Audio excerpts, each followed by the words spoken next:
நாட்டின் ஒரு முதலமைச்சர் இருக்கிறார். ராஜசேகர் லீவுன்னா அவருக்கு பேச வராது. ராஜசேகர் யாருன்னா அவருக்கு எழுதி கொடுக்கிறவர், ஸ்கிரிப்ட் ரைட்டர். சட்டமன்றத்தில் பேசுப்பா, ஆஃப்லைன் மோட். கேள்வி கேட்கிறாங்களேப்பா எதிர்கட்சி, நீ குதிரை பேரம் பண்ணினா இந்த ஆட்சியை வைக்கிறேன்னு. ஜனநாயக சக்தியை பாதுகாப்பதற்கு நாம் நினைத்தோம். ஆனால் தமிழ்நாட்டில் இல்லாத ஒரு கலுசடை ஆட்சியாக ஜனநாயகத்தை அடகு வைக்கிற, ஜனநாயகத்தை படுகொலை செய்கிற குதிரை பேரத்தின் மூலம் பெற்ற சட்டமன்ற உறுப்பினர்களால் இன்றைக்கு இந்த ஆட்சி நிலையில் இருக்கிறது. நாங்க குறை சொன்னாவா உங்களுக்கு முதலிரவு முடியவில்லை, ஹனிமூன் பீரியட்ல இருக்கும். அதனால திமுக எங்களை பார்த்து எரியுது, புகையுது, நான் யாரு, தீய சக்தி, தூர சக்தி, பாரசக்தி, பேரசக்தின்னு சொன்னியே.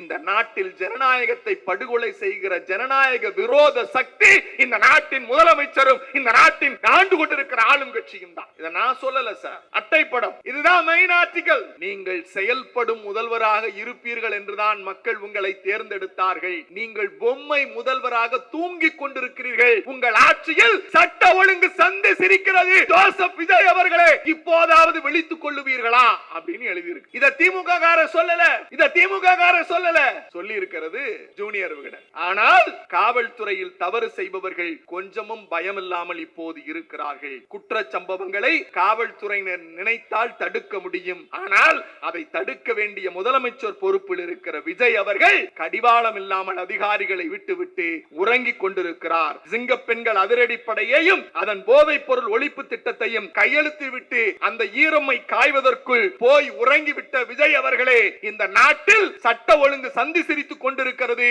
இதை இப்போதாவது உணர்வீர்களா என்று கேட்டு ஜூனியர் விகடன் முதலமைச்சருக்கு ஒரு 48 பக்க லவ் லெட்டர் எழுதியிருக்காங்க. இது திமுக பத்திரிகை இல்ல சார், நேத்திக்கு வந்திருக்கிற ஜூனியர் விகடன் சார். முத்தமிழறிஞர் கலைஞரின் பிறந்த நாள் விழாவை தியாகத்தால் உயர்ந்த ஆகாயம் திராவிட இனத்தின் பூபாலம் என்கிற தலைப்பில் கடந்த தேர்தலுக்கு முன்பாக நாம் ஆட்சி அதிகாரத்தில் இருந்தோம். அப்போது கூட்டம் நடைபெற்றது. அப்போதும் இப்படித்தான் இருந்தது. இன்று ஆட்சியில் இல்லை. ஆட்சியில் இருந்தாலும் இல்லாவிட்டாலும் திராவிட முன்னேற்ற கழகம் என்றைக்கும் இப்படித்தான் இருக்கும் என்பதற்காக அதை எடுத்து காட்டுகிற விதமாக நம் மாவட்ட கழகத்தை வழிநடத்தி ஒருங்கிணைத்துக் கொண்டிருக்கிற நம் மாவட்ட கழகத்தினுடைய ஆற்றல் மிகுந்த செயலாளர், நம் மாவட்ட கழகத்தினுடைய தாய் பறவை, என்னாலும் தலைவரிடுகிற கட்டளையை இதயத்தில் ஏங்கி கருப்பு சிவப்பை தாங்கி பிடிக்கிற ஆற்றல் மிகுந்த செயல் மறவர், என்னாலும் நம் இயக்கத்தின் செயல்பாபு அண்ணன் பி.கே. சேகர்பாபு அவர்களே. நம் அண்ணன் இந்திரஜித் அவர்கள் பேசிக்கொண்டே இருக்கதை கேட்டுக்கொண்டு வந்தேன். சொன்னார் மீண்டு வருவோம், மீண்டு வருவோம் என்று. இங்கே மீண்டு வருவதற்கு நாம் தோய்ந்து போய் விடவில்லை. இங்கே மீண்டு வர வேண்டும் என்றால் தமிழ்நாடு தான் மீண்டு வர வேண்டும், தமிழ்நாட்டு மக்கள் தான் மீண்டு வர வேண்டும். அந்த மீட்டெடுக்கிற வேலையை தலையாய செய்கிற தொண்டனாக திராவிட முன்னேற்ற கழகத்தினுடைய கருப்பு சிவப்பு தொண்டன் தான் நிற்க போகிறான். நான் அரசியல் பேசுவதற்கு முன்னால் இப்போது வாசிப்பதற்கு நேரம் நிரம்ப கிடைத்திருக்கிறது.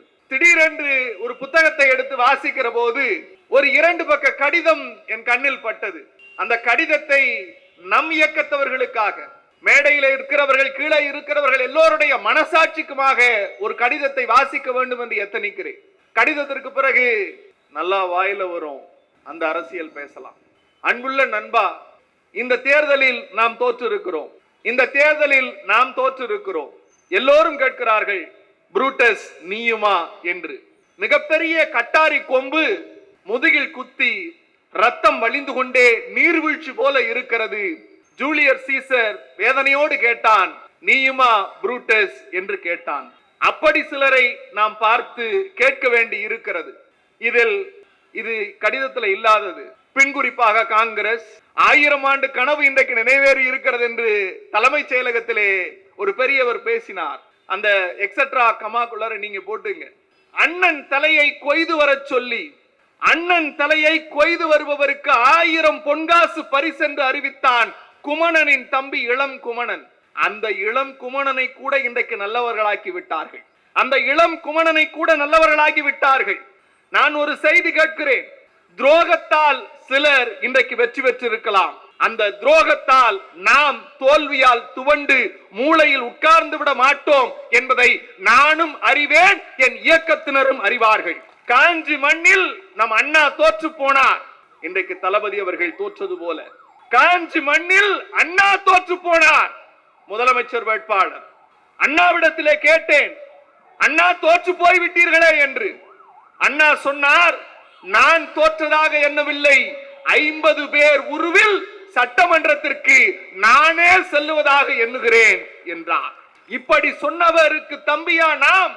அச்சச்சோ போச்சே, அம்மா போச்சே, அந்தஸ்து போச்சே, ஆடம்பரம் போச்சே, பதவி போச்சே என்று புலம்புகிறவனா திமுகவின் தொண்டன்? இல்லை இல்லை.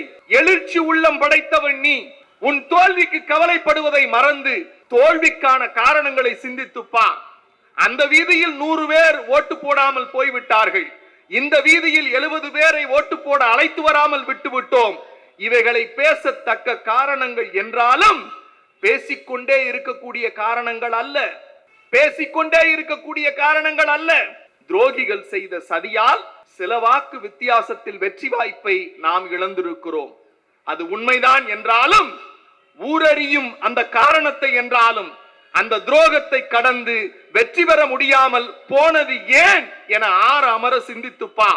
நாம் தேர்ந்தெடுக்கப்பட்ட வட்டத்திற்கு சரியாக வேலை செய்யாமல் இருந்து விட்டோமா? இந்த கேள்விக்கான பதிலை மற்றவரிடத்தில் அல்ல, உன் மனசாட்சியை நீயே கேட்டுக்கொள். பம்பரம் போல் பணியாற்றிய வட்டத்தை செழுமைப்படுத்தி இருக்கிறேனே என்று கூறுவாயே, ஆனால் உன்னை பதவியில் அமர்த்திய கழக அமைப்பில் உள்ளவர்களை பகைத்துக் கொண்டாயா அல்லது அலட்சியப்படுத்தினாயா? அதனால் அவர்கள் உன்னை அலட்சியப்படுத்தி விட்டார்களா?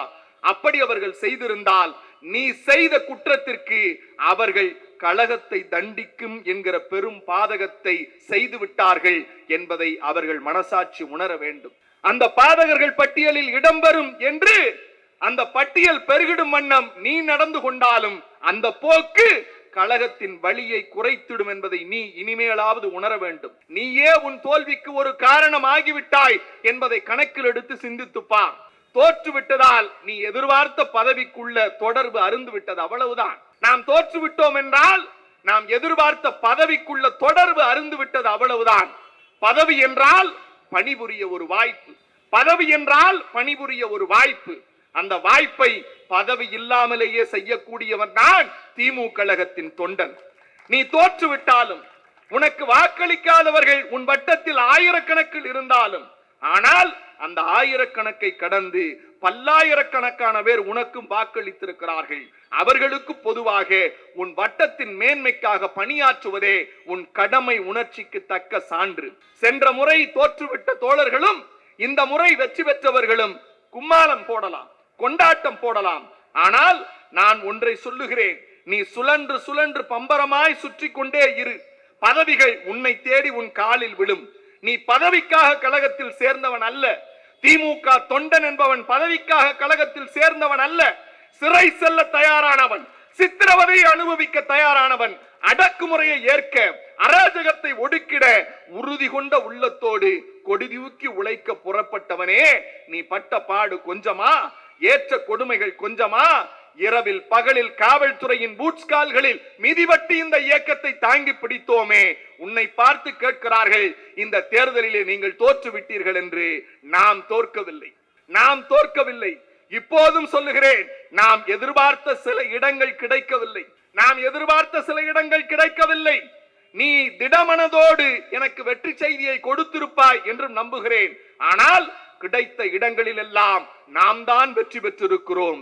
உன் வெற்றிக்கு குந்தகம் புரிந்தவர்கள் என்ன 1000 காரணங்கள் சொன்னாலும் அடுக்கினாலும், உன் மீது கோடி கோடி பழிகளை சுமத்தினாலும், கழகத்திற்கு நேரடியாக மறைமுகமாக பாதகத்திற்கு பதில் சொல்லி தீர வேண்டும்.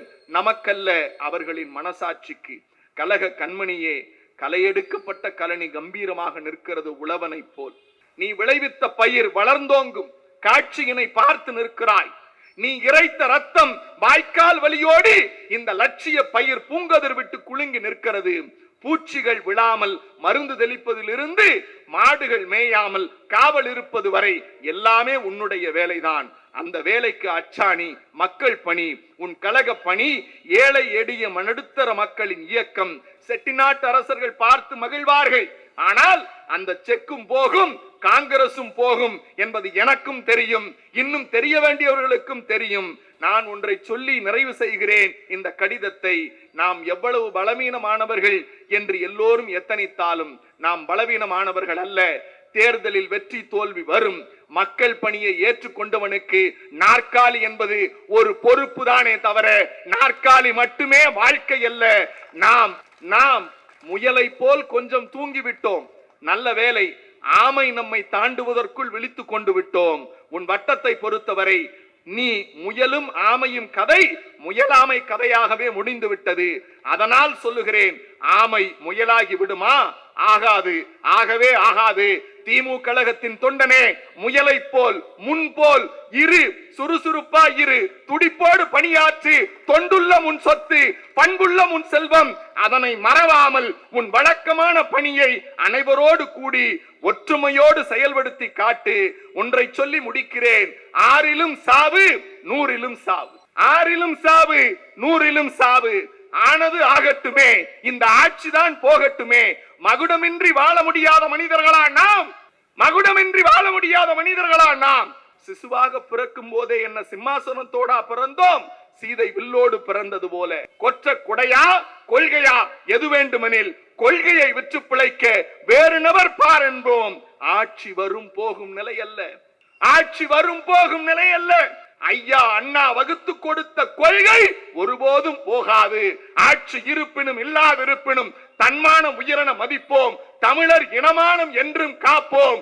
இது 1968 நமக்கு தலைவர் கலைஞர் எழுதிய கடிதம். நண்பர்களே, எல்லோரும் அவரவருடைய மனசாட்சிக்கு விட்டுவிட்டு இந்த இயக்கம் எப்படிப்பட்ட இயக்கம் என்பதை, தோல்விகள் எப்படி வரும், துரோகம் எப்படி வரும் என்பதை ஒருவர் நமக்கு சாசனம் எழுதி வைத்திருக்கிறார். அந்த தலைவனினுடைய 103வது பிறந்த நாளில் அம்பத்தூரில் பேசுவதில் மட்டற்ற மகிழ்ச்சியாக நினைக்கிறேன். நண்பர்களே, இந்த தேர்தல் முடிவிற்கு பிறகு ஆட்சி அதிகாரம் வேறு ஒரு இடத்தில் மாறி போயிருக்கிறது. மக்கள் எல்லோரையும் விட நம்மோடு கூட்டணியில் இருந்து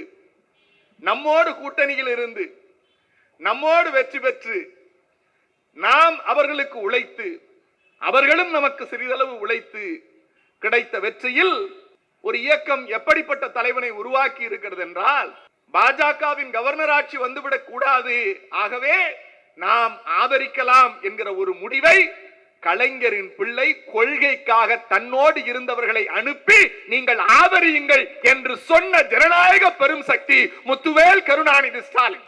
ஆதரவும் கொடுக்க போனார்கள், ஆதரவும் கொடுத்தார்கள். ஆதரவை கொடுத்து அமைச்சராகவும் பொறுப்பேற்றுக் கொண்டார்கள். பொறுப்பேற்றதற்கு பிறகு என்னென்னவோ பேசுகிறார்கள். நான் பெரிதும் நேசிக்கிற இஸ்லாமிய சமூகத்தினுடைய மாபெரும் தலைவராக நேசிக்கிற அவர் எண்ணூர்காரர், மரியாதைக்கும் மாண்பிற்கும் உரிய ஐயா பெரியவர் பேராசிரியர் காதர் மொய்தீன் அவர்கள் இன்றைக்கு தலைமைச் செயலகத்திற்கு போயிருக்கிறார். முதலமைச்சரை பார்த்து பேசியிருக்கிறார். என்ன பேசினார்? பக்ரீத் முடிந்து விட்டது, ஆட்சியில் முதலமைச்சர் மாற்றப்பட்டிருக்கிறார். நீங்கள் அந்த அமைச்சரவையில் ஒரு அமைச்சர், அந்த இயக்கத்தின் தலைவர் ஒரு மனுவோடு போய் முதலமைச்சரை சந்தித்திருக்கிறார். என்ன? குர்பானி கொடுக்கிற விஷயத்தில் உயர்நீதிமன்ற தீர்ப்பை உடனடியாக மேல்முறையீடு செய்ய வேண்டும். இந்த நாட்டின் ஒரு முதலமைச்சர் இருக்கிறார். ராஜசேகர் லீவுன்னா அவருக்கு பேச வராது.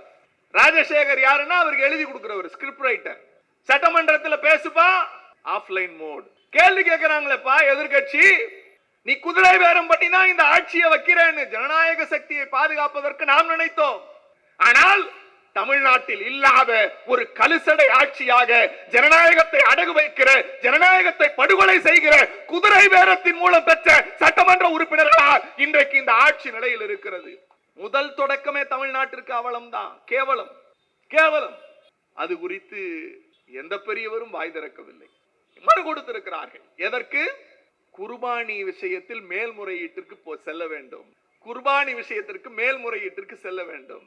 2025 எப்படி ஒரு தீர்ப்பு வர வேண்டி இருந்தது. அப்போது ஒரு தலைவன் இருந்தான். அந்த தலைவனின் பெயர் முத்துவேல் கருணாநிதி ஸ்டாலின் என்கிற முதலமைச்சர். நீதிமன்றம் சொன்னது, நான் ஏன் இதை ஒப்பீட்டு அளவுல சொல்றேன்னா மக்கள் புரிஞ்சுக்கணும். இதே போல நீதிமன்றத்தில் சுவாமிநாதன்கள் போன்ற நீதியரசர்கள் உட்கார்ந்திருந்தார்கள். அப்போது ஏன் குர்பானிக்கு தடை விதிக்க முடியவில்லை? இப்போது ஏன் தடை விதிக்கப்பட்டது? குர்பானி என்பது இஸ்லாமிய பெருமக்களினுடைய ஷரியத் சட்டத்தில் அந்த இடத்தில் பக்ரீத்தினுடைய பண்டிகையில் ஏழை எளிய மக்களுக்கு பகிர்ந்தளிக்கக்கூடிய அந்த உணவு ஏழைகளுக்கு கொடுக்க வேண்டும் என்பது கடமை. மிஸ்டர் சிஎம் அங்கிள், நல்லா வாயில வருது. குர்பானி கொடுக்க முடியவில்லை, குர்பானி கொடுக்க முடியவில்லை. ஏன் என்று கேட்பதற்கு இந்த தமிழ்நாட்டில் நாதி இருக்கிறதா? ஏன் என்று கேட்பதற்கு தமிழ்நாட்டில் நாதி இருக்கிறதா? குர்பானி கொடுக்க வேண்டும் என்றால் அப்படின்னா என்ன அப்படின்னு கேட்கக்கூடிய பொம்மை முதலமைச்சரை நாம் பெற்றிருக்கிறோம். இன்றைக்கு பேராசிரியர் போய் மனுவோடு நிற்கிறார். வருத்தமாக இருக்கிறது, வேதனையோடு இருக்கிறது. ஏன் தெரியுமா? குர்பானி என்கிற கடமையை நாங்கள் ஆட்சியில் இருந்தவரை எந்த சனாதன சக்தியும் நீதிமன்றத்தின் வாயிலாக தடுக்க முடியாது இருந்த போது ஒற்றை ஆட்சி மாற்றம், நீங்கள் அமைச்சரவையில் இருக்கிறீர்கள், இஸ்லாமியருடைய கடமையாக பாதுகாக்கப்பட வேண்டிய உரிமை இன்றைக்கு இல்லாமல் போயிருக்கிறது. இதுவரையில் உச்சநீதிமன்றத்தில் மேல்முறையீடு செய்யவில்லை, இதுவரையில் இல்லை. இது யார் செய்ய வேண்டியது? முதலமைச்சர் செய்ய வேண்டும். முதலமைச்சரிடத்தில் யார் சொல்லுவது? யாரும் முதலமைச்சரை சந்திக்க முடியவில்லை. என்ன செய்வது? ஒரு நாளைக்கு 3 முறை ரிப்போர்ட் கொடுக்கணும். முதலமைச்சர் ஒரு நாளைக்கு 3 முறை ரிப்போர்ட் அவர்கிட்ட கொடுப்பாங்க. 3 நாள் ஆகி முதலமைச்சர் ரிப்போர்ட் கொடுக்க முடியல. இதை நான் சொல்லல, நான் ஆதாரத்தோடு சொல்லுகிறேன். இந்த வாரம் நேற்றைக்கு வந்திருக்கிற ஜூனியர் விகடன், நாங்க குறை சொன்னாவா உங்களுக்கு முதலிரவு முடியவில்லை, ஹனிமூன் பீரியட்ல இருக்கும், அதனால திமுக எங்களை பார்த்து எரியுது, புகையுது, நான் யாரு, தீய சக்தி, தூர சக்தி, பாரசக்தி, பேரசக்தின்னு சொன்னியே. இந்த நாட்டில் ஜனநாயகத்தை படுகொலை செய்கிற ஜனநாயக விரோத சக்தி இந்த நாட்டின் முதலமைச்சரும் இந்த நாட்டின் ஆண்டு கொண்டிருக்கிற ஆளும் கட்சியும் தான். இதை நான் சொல்லல சார், அட்டைப்படம். முதலமைச்சர் அவர்களே, உங்களுக்கு இந்த புக்கு வந்துச்சா? இந்த புக்கு வந்துச்சா? சட்ட ஒழுங்கு சந்தை சிரிக்கிறது. ஜூனியர் விகடனுடைய அட்டைப்படம். தூங்கிக் கொண்டிருக்கிறீர்கள் முதலமைச்சரே. ஜூனியர் விகடனின் அட்டைப்படம். கடிவாளம் இல்லாத அதிகாரிகள் சந்தி சிரிக்கும் சட்ட ஒழுங்கு. இது ஜூனியர் விகடனுடைய அட்டைப்படம். முதலமைச்சர் பார்த்தாரா? எங்களுக்கு அதுக்கெல்லாம் நேரம் இல்ல ப்ரோ, எங்களுக்கு அதுக்கெல்லாம் நேரம் இல்ல ப்ரோ. இந்த ஒரே இதோட முடிச்சிடுறேன். கவர் ஸ்டோரி எடிட்டர் எழுதியிருக்கார். முதல் கவர் ஸ்டோரி எடிட்டர் எழுதியிருக்கார். தாவேகா ஆட்சி வந்திருக்கிறது. நம்பிக்கையில்லா தீர்மானத்தோடு கூடிய முதல் சட்டமன்ற கூட்டத்தில் அரசியல் ரீதியான பெரிய சறுக்களை தாவேகா அரசாங்கம் சந்திக்கிறது. எதிர்க்கட்சி தலைவர் உதயநிதி ஸ்டாலின் அவர்கள் கூவத்தூரை மிஞ்சும் அளவுக்கு நீங்கள் அடிக்கிற கூத்தை பார்க்கும் போது இந்த அரசு எத்தனை நாள் நீடிக்க போகிறது என்று மக்களுக்கு சந்தேகம் வர ஆரம்பித்திருக்கிறது. ரீல்ஸ் ஆட்சியாக இல்லாமல் ரியல் ஆட்சியாக நடத்துங்கள் ஸ்டாலின். என்ற உதயநிதி ஸ்டாலின் பேசுறார். யாரு? விஜயை பார்த்து. அப்ப இத நான் எழுதல, ஜூனியர் விகடன் எழுதி இருக்கு. உதயநிதி அவர்கள் கொடுத்த விமர்சனத்துக்கு சபையில் பதிலளிக்க முதல்வர் வாய் திறக்காமல் அவை குறிப்பிலேயே அது இடம்பெற்றது. சபையில் அமைதியாக இருப்பது ஒரு முதலமைச்சருக்கு அழகா? உங்கள் ஆட்சி குறித்தே குதிரை பேரம் நடக்கிறது என்று சொன்ன போதும் கூட வாய் மூடி மௌனியாக பொம்மை வரைந்து கொண்டிருக்கிறீர்களே, இது நியாயமா? நான் கேட்கல, ஜூனியர் விகடன் கேட்குது. ஒரு முதலமைச்சரை பார்த்து இதுக்கு 6 மாசம் தேவையில்லையே, இதுக்கு 6 மாசம் தேவையில்லையே. அவர் எழுதுகிறார், அரசியல் ரீதியாக திமுகவை எதிர்கொள்ளுகிற வாய்ப்பை தவறவிட்டு விட்டு வீட்டிற்கு போய் யாரோ எழுதி கொடுத்த ஒன்றை ட்விட்டரில் போடுவது அரசியல் அழகல்ல. சட்டமன்றத்தில் கேட்கிற கேள்விகளுக்கு பதில் சொல்லுவதற்கு தான் சட்டமன்றமே தவிர வீட்டுக்குள் போய் அடைந்து கொண்டு ட்விட்டரில் பதில் சொல்லுவது நாகரிக அரசியல் அல்ல என்று எழுதியிருக்கிறார். சரி, நாங்க தான் தியாகிகளாச்சே. எங்க அண்ணன் ராஜா எப்பவுமே சொல்லுவாங்க, இவங்களெல்லாம் நம்பாதீங்க, இவங்க தான் நம்மளை குடிகெடுப்பாங்க. நாங்க என்ன பண்ணுவோம்? மதச்சார்பின்மை. நல்ல வேளை தலைவர் இன்னைக்கு அறிவிச்சிட்டார். ஜூன் 8ஆம் தேதி அந்த யாரோ ஒருத்தர் கோவால இருந்து ஒருத்தர் வந்திருக்காருல, காங்கிரஸ் மேலிட பொறுப்பாளர், அவர் சொன்னார், நாங்க திமுக இந்தியா கூட்டணியில் அங்கம், தமிழ்நாட்டில் காங்கிரஸோட அங்கம். ஆசிரியர் அவர்கள் இன்னைக்கு சாயங்காலம் ஒரு அறிக்கை விட்டிருக்காரு, சோடங்கர் அவர்களே, நாங்கள் கூட்டணி வைத்த போது இதை மதச்சார்பற்ற கூட்டணி என்றோம், இப்போது நீங்கள் இந்த கூட்டணிக்கு என்ன பெயர் தேடிக்கொண்டிருக்கிறீர்கள்? தேடிக்கொண்டிருப்பதாக ஒரு செய்தி வந்தது. இந்த தமிழ்நாட்டு அரசியலில் மூத்தவனாக சொல்லுகிறேன், உங்கள் கூட்டணிக்கு நல்லா வாயில வரும் கூட்டணி என்று பெயர் வையுங்கள் என்று ஆசிரியரே எழுதுகிறார். இப்ப அது எழுதி இருக்கிறார் ஆசிரியர். நல்லா வாயில வரும் கூட்டணி அப்படி சொல்லாமா? இல்ல சோபா மாடல் கூட்டணின்னு சொல்லாமா? இந்த ஆட்சியினுடைய இந்த நாட்டின் அவலத்தை பாருங்க.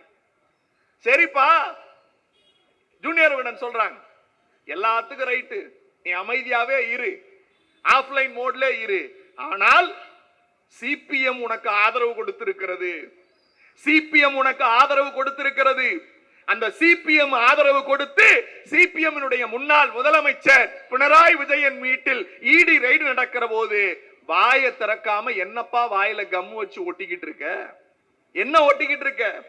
அடுத்து லோக் பவன்ல திருவள்ளுவருக்கு காவி போட்டானே, அது குறித்து எங்க அண்ணன் பேசுவாங்க. ஒரு வரியில முடிச்சார. இது நான் ஜூனியர் விகடன் கேக்குது ஒரு முதலமைச்சரை பார்த்து, இந்த நாட்டிற்கு இருக்கிற பாரம்பரியத்தை தொலைத்து விட்டு அதற்கு கூட வாய் மூடி மௌனியாக இருக்கிறார்களே முதலமைச்சரே, நீங்கள் எப்போது வாய் திறப்பீர்கள்? ஜூனியர் விகடன் கேக்குது.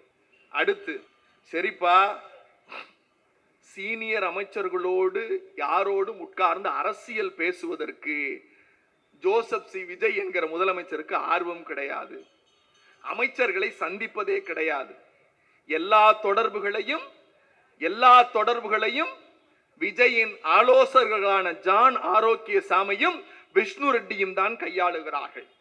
அவர்களுக்கு கலையதார்த்தம் புரியவில்லை, மக்களின் தேவையும் புரியவில்லை. முதல்வருக்கு அறிக்கையும் உரையும் எழுதி தருகிற ராஜசேகர் நம்பிக்கையில்லா தீர்மானத்தின் போதும் வரவில்லை, பதில் சொல்லுவதற்கு வாயும் வரவில்லை.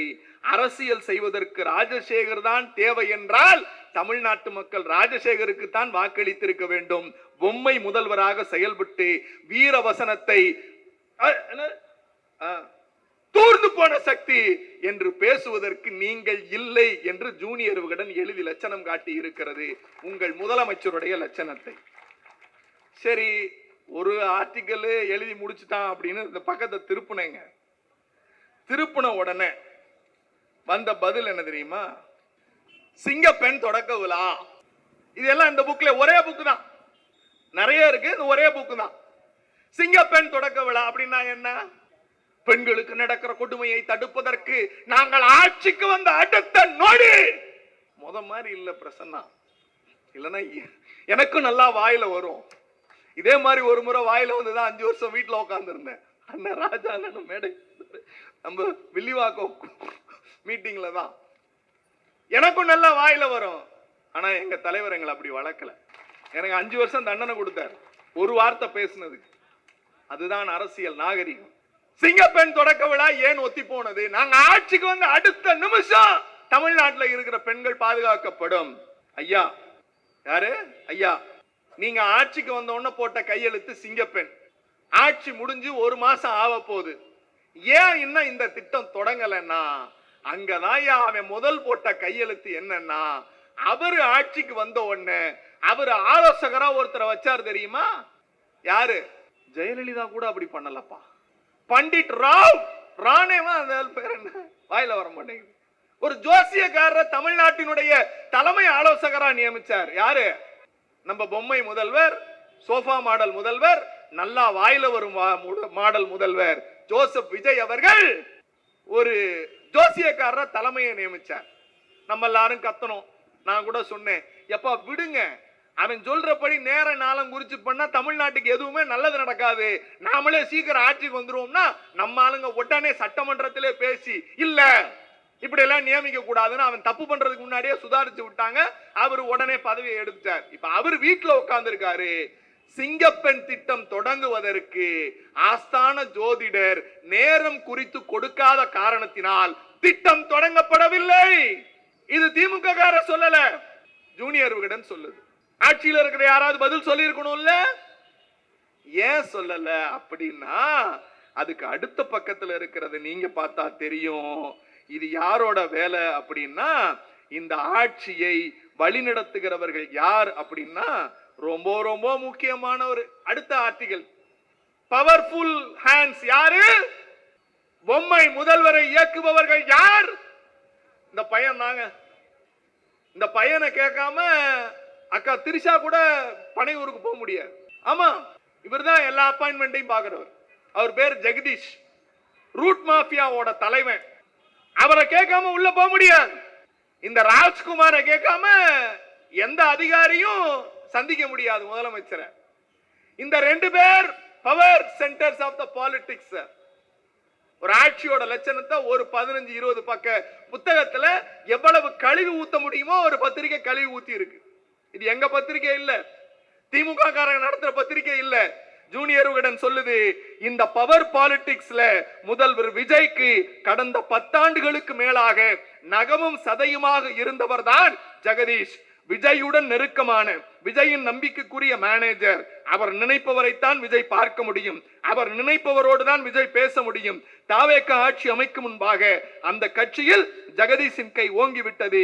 விஜயின் அத்தனை அசைவுகளையும் ஜெகதீஷ் தான் முடிவு செய்கிறார்.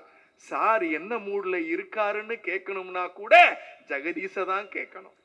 நான் எழுதல சார், ஜூனியர் விகடன் எழுதி இருக்கு. சார் என்ன மூட்ல இருக்கார் அதை கேட்கணும்னாலும் ஜெகதீஷ தான் கேட்கணும். தமிழ்நாட்டோட கேவலம் பாத்தீங்களா, தமிழ்நாட்டோட கேவலம் பாத்தீங்களா. அது வேணா, அது ரொம்ப நாராசமா எழுதியிருக்கான். அதுக்கு அடுத்து சாப்டருக்கு போயிருவோம். சிங்கப்பெண் திட்டம் தொடங்கல, சரி சார், அடுத்து இதுதான் சார் மெயின் ஆர்டிகல், இதுதான் மெயின் ஆர்டிகல். நீங்கள் செயல்படும் முதல்வராக இருப்பீர்கள் என்றுதான் மக்கள் உங்களை தேர்ந்தெடுத்தார்கள். நீங்கள் பொம்மை முதல்வராக தூங்கிக் கொண்டிருக்கிறீர்கள். உங்கள் ஆட்சியில் சட்ட ஒழுங்கு சந்தை சிரிக்கிறது. ஜோசப் விஜய் அவர்களே, இப்போதாவது விழித்துக் கொள்ளுவீர்களா அப்படின்னு எழுதியிருக்கு. இத திமுக கார சொல்லல, இத திமுக கார சொல்லல, சொல்லி இருக்கிறது ஜூனியர் விகடன். தாவேக அரசு பொறுப்பேற்றவுடன், தாவேக அரசு பொறுப்பேற்றவுடன் அங்கொன்றும் இங்கொன்றுமாக நடந்து வந்த வன்முறை சம்பவங்கள் பொறுப்பேற்றதற்கு பிறகு உச்ச நிலையில் இருக்கிறது. தென் மாவட்டங்களில், நெல்லை, தூத்துக்குடி போன்ற இடங்களில் சாதி கலவரங்கள் துளிர்விட ஆரம்பித்திருக்கிறது. குற்றச்சம்பவங்களில் பின்பற்றவர்கள், குற்றச்சம்பவங்களில் இருக்கிறவர்கள் சுதந்திரமாக வெளியேறுகிறார்கள். ஒரு பக்கம் சாதிய கலவரம், மற்றொரு பக்கம் தொழில் போட்டியில் ரத்த கலவரம் உண்டாகி கொண்டிருக்கிறது. இன்னும் சொல்லுகிறேன், ஏன் பெண்களுக்கான பாதுகாப்பு கேள்விக்குறியாக இருக்கிறது, சிறு பிள்ளைகளினுடைய பாதுகாப்பு கேள்விக்குறியாக இருக்கிறது. இதையெல்லாம் திமுகவின் கணக்கில் எழுதுவதற்கா நீங்கள் முதலமைச்சர் நாற்காலியில் உட்கார்ந்திருக்கிறீர்கள்? ஜோசப் விஜய் அவர்களே, நீங்கள் தானே சொன்னீர்கள் ஆட்சி மாற்றம் வந்த அடுத்த நொடி இவையெல்லாம் நிறுத்தப்படும் என்று சொன்னீர்களே. உங்களுக்கு ஒரு செய்தி சொல்லுகிறேன், தினமும் ஒவ்வொரு மாவட்டத்திலும் TSR எனப்படும் அலர்ட் மெசேஜ் டிஜிபி அலுவலகத்தின் பெறுவார்கள். அதில் உண்மையான கள நிலவரம் முதலமைச்சருக்கு தெரியப்படுத்தப்படும். அப்படிப்பட்ட கள நிலவரம் இப்போது பெறப்படுவதும் இல்லை, முதலமைச்சருக்கு தெரிய போவதும் இல்லை. ஆனால் திமுக ஆட்சியில் பொறுப்பு டிஜிபியாக வெங்கட்ராமன் இருந்தபோது பாலியல் குற்றச்சாட்டு, போதைப் பொருள் கடத்தலில் தொடர்புடைய போலீசாரை டிஸ்மிஸ் செய்தது மட்டுமல்ல, அந்த குற்றச்சம்பவங்கள் தடுக்கப்பட்டது. இது திமுக ஆட்சியில. ஆனால் காவல்துறையில் தவறு செய்பவர்கள் கொஞ்சமும் பயமில்லாமல் இப்போது இருக்கிறார்கள். குற்றச்சம்பவங்களை காவல்துறையினர் நினைத்தால் தடுக்க முடியும். ஆனால் அதை தடுக்க வேண்டிய முதலமைச்சர் பொறுப்பில் இருக்கிற விஜய் அவர்கள் கடிவாளம் இல்லாமல் அதிகாரிகளை விட்டுவிட்டு உறங்கிக் கொண்டிருக்கிறார். சிங்க பெண்கள் அதிரடிப்படையையும் அதன் போதைப் பொருள் ஒழிப்பு திட்டத்தையும் கையெழுத்து விட்டு அந்த ஈரமை காய்வதற்குள் போய் உறங்கிவிட்ட விஜய் அவர்களே, இந்த நாட்டில் சட்ட ஒழுங்கு சந்தி சிரித்துக் கொண்டிருக்கிறது. இதை இப்போதாவது உணர்வீர்களா என்று கேட்டு ஜூனியர் விகடன் முதலமைச்சருக்கு ஒரு 48 பக்க லவ் லெட்டர் எழுதியிருக்காங்க. இது திமுக பத்திரிகை இல்ல சார், நேத்திக்கு வந்திருக்கிற ஜூனியர் விகடன் சார். சரி சரி, இப்ப இதெல்லாம் நீங்க பேசி என்ன பண்ண போறீங்க? என்ன பண்ண போறீங்க? சார் பஸ் வரல சார், சார் நாங்க ரொம்ப நேரமா நிக்கிறோம் சார், என் பிள்ளை எல்லாம் கஷ்டப்படுது சார். திமுக ஆட்சியில சிவசங்கர்னு ஒருத்தர் இருந்தார், அவர் தான் போக்குவரத்து துறை அமைச்சர். அவருக்கு தீபாவளியும் கிடையாது, பொங்கலும் கிடையாது, நல்லதும் கெட்டதும் கிடையாது, இளவும் கிடையாது, காதலிப்பு கல்யாணமும் கிடையாது, எல்லாம் எதுவும் கிடையாது. ஏண்டா கிடையாது? அவர் கலாம்பாக்கத்தில் இப்படியே உட்காந்துக்கிட்டே இருப்பார். தீபாவளிக்கு எல்லாம் வெடி வெடிச்சுட்டு ஊருக்கு போயிட்டானான்னு ஊருக்கு அனுப்புற வரைக்கும் ஒருத்தர் உட்கார்ந்து இருந்தார். ஊர்ல இருந்து வரானான்னு ஒவ்வொரு ஊர் பஸ் ஸ்டாண்டா பார்த்து பஸ் எல்லாம் கரெக்டா போயிட்டு இருந்துச்சு. தமிழ்நாட்டில் ஆட்சி மாற்றம் வந்துச்சு. போக்குவரத்து துறைக்கு ஒருத்தர் அமைச்சரா இருக்காருங்க. அவரு, சார் பஸ் வரல சார், நான் சாப்பிடலப்பா. சார் பஸ் வரல சார், நான் சாப்பிடலப்பா. சார் பஸ் வரல, நான் சாப்பிடலப்பா. சார் பஸ் வரல சார். நீ சாப்பிட்ட, நான் சாப்பிடல சார். நான் கேட்கிற கேள்விக்கு நீங்க சொல்ற பதிலுக்கு ஏதாவது இருக்கா சார்? உங்களை தற்குறினா கோவம் வருது சார். ஏன் சார் பஸ் வரலன்னா? தம்பி, வால்வா பஸ் எல்லாம் நீ பிரைவேட் தான் கேட்கணும். நான் சாப்பிடல. வால்வோ பஸ் தமிழ்நாட்டு அரசாங்கத்துடைய பஸ்யா? முத்துவேல் கருணாநிதி ஸ்டாலின் ஆட்சியில தமிழ்நாட்டுல பிரைவேட்டுக்கு இணையா வால்வோ பஸ்? அப்படியா? அப்படியா? சரி, நான் சாப்பிட்டுட்டு வந்து பேசுறேன். இதுதான் இந்த நாட்டின் போக்குவரத்து துறை அமைச்சருடைய தலையெழுத்து. போக்குவரத்து துறை அமைச்சருடைய தலையெழுத்துல உங்க தலையெழுத்து சார். இன்னொருத்தர் கேள்வி கேட்கிறாங்க சார், கச்சத்தீவு பிரச்சனை வருது, என்ன பண்ண போறீங்கன்னா? இந்த கவுண்டமணியும் செந்தில், கவுண்டமணி வைஃப் பேசுவாங்க. கவுண்டமணி அம்மா பிச்சைக்காரனா செந்தில் வருவார். ஏய், சோறுலாம் இங்க இல்ல போடா அப்படின்ப. நீ என்ன இந்த நாட்டுக்கு முதலாளியா? இந்த வீட்டுக்கு முதலாளியா? நான் தானே முதலாளி ஆம்பளை அப்படின்னு சொல்லிட்டு சோறுலாம் இல்ல போடா பிச்சைக்கார பேல அப்படிம்பார். அந்த மாதிரி ஐடி துறை அமைச்சர் குமாரும் நம்ம மீன்வளத்துறை அமைச்சர், அவர் பேர் எனக்கு தெரியல, மன்னிச்சிருங்க, அவரும் ஒரு பிரஸ் சந்திக்கிறாங்க. அப்ப கேக்குறாங்க, கச்சத்தீவு பிரச்சனை வந்திருக்கேன்னு உடனே ஐடி மினிஸ்டர் நோ கமெண்ட்ஸ். யோ, நம்ம நாட்டு பிரச்சனையா? No comments. அவரு, நீ யார் இதை சொல்றதுக்கு? நான் தானே ஓனரு, மீன் வளத்துக்கு நான் தானே சொந்தக்காரன், அதனால இப்ப இந்த விவகாரம் குறித்து நோ கமெண்ட்ஸ். இதான் தமிழ்நாட்டோட தலையெழுத்து. இதான் தமிழ்நாட்டுடைய தலையெழுத்து. பாட்டிலுக்கு 10 ரூபாய் வாங்கினீங்கன்னு ஊரெல்லாம் தம்மட்டம் அடிச்சான். கரூர்ல போய் ஒரு பாட்டு பாடி 41 பேரை கொலை செய்தார். அந்த செய்தியை சொல்லி முடிச்சிடறேன் சார். நீ நல்லவன் தானே? நீ நல்லவன் தானே? நீ நேர்மையான ஆள் தானே? ஜனநாயகத்தை பாதுகாக்க வந்தவர் தானே? கரூர்ல அந்த சம்பவம் நடந்த ஜூரிஸ்டிக்ஷன்ல இருக்கிற சாதாரண ஆர்டரில் இருந்து டிஎஸ்பி வரைக்கும் ஒரே ஆர்டர்ல எல்லாத்தையும் தூக்கி அடிச்சாரு. எங்க? திருநெல்வேலி ராமநாதபுரத்துக்கு. இதுதான் சார் உங்க நேர்மை. இதுதான் உங்க நேர்மை. நண்பர்களே, நான் எல்லா விஷயமும் பேசினா அதை புரிஞ்சுக்கிறதுக்கு, அதை தெரிஞ்சுக்கிறதுக்கு நாட்டு மக்களுக்கு நேரம் இருக்கு, அறிவு இருக்கு. ஆனா நம்மளை எல்லாம் நல்லா ஆளுவாங்கன்னு விசில் ஊதுனாம் பத்தியா? அவெல்லாம் அவனுக்கே இன்னைக்கு விசில் ஊதுனத சங்கா ஊதி, ஐயையோ கரண்ட் இல்ல, ஐயையோ பஸ் வரல, ஐயையோ வீட்டுல சோறு இல்ல, ஐயையோ எதுவும் நடக்கலன்னு தெரு தெருவா அலைகிறான். நீங்கள் அலைய வேண்டியவர்கள் அல்ல என்று நான் சொல்ல மாட்டேன். நீங்கள் அலைகிற போது ஆட்சியில் இருந்தாலும் இல்லாவிட்டாலும், பொறுப்பில் இருந்தாலும் இல்லாவிட்டாலும், எங்கள் மாவட்ட கழக செயலாளர் அண்ணன் சேகர்பாபு அவர்கள் தொடங்கி பகுதி கழக செயலாளருடைய எம்டிஆர் நாகராஜ் வரை தெருவில் நின்று மக்களுக்காக உயிர் போகிற வரை உழைப்போம், உழைப்போம், உழைப்போம், மக்களை வென்றெடுப்போம். நன்றி, வணக்கம்.